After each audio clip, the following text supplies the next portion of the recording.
finir vos market movers avec OVH, dont le titre latéralise. Est-ce qu'on peut espérer une sortie par le haut de ce mouvement de latéralisation pour bientôt? Effectivement, bon, rappelons-le, Louis-Antoine, depuis ce début d'année, on a les techs qui viennent énormément porter les marchés, toutes les valeurs de croissance finalement. Et OVH, en tout cas, n'a pas encore tiré son épingle du jeu dans ce lot-là. Donc ça peut éventuellement nous intéresser si on avait une continuation, bien évidemment, des valeurs de croissance, des valeurs technologiques.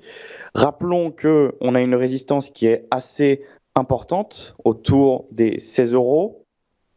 Donc maintenant, on va voir un petit peu ce qu'il en est de cette résolution.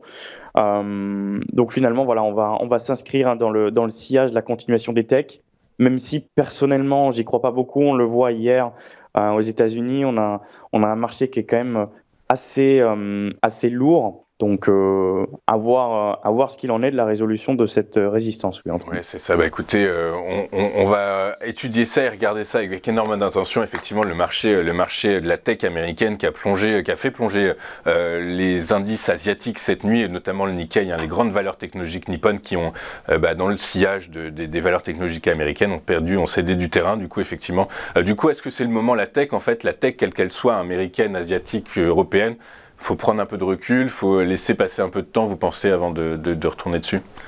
Bah écoutez, moi pour ma part, je vous dis ce que je fais concrètement. Hier, j'ai shorté Tesla, déjà en gain de 5% sur Oui, mais la position. Tesla, vous l'aimez pas le titre, de toute façon, ça, tout le monde le sait. Effectivement, je m'attendais à cette remarque, mais bon, je pense qu'on avait un point d'entrée qui était assez stratégique.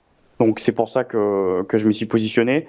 Et on le voit finalement, les techs les plus valorisés, on commence à avoir quelques prises de bénéfices.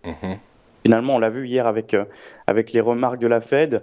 Il y aurait potentiellement une récession. Bon, c'est contradictoire, mais en fait constamment. Donc c'est vrai que voilà, les techs ont pris un sacré coup. Donc je pense il faut quand même faire attention. On peut tout de même surveiller OVH, qui est pour moi dans une configuration qui est intéressante par rapport aux autres techs.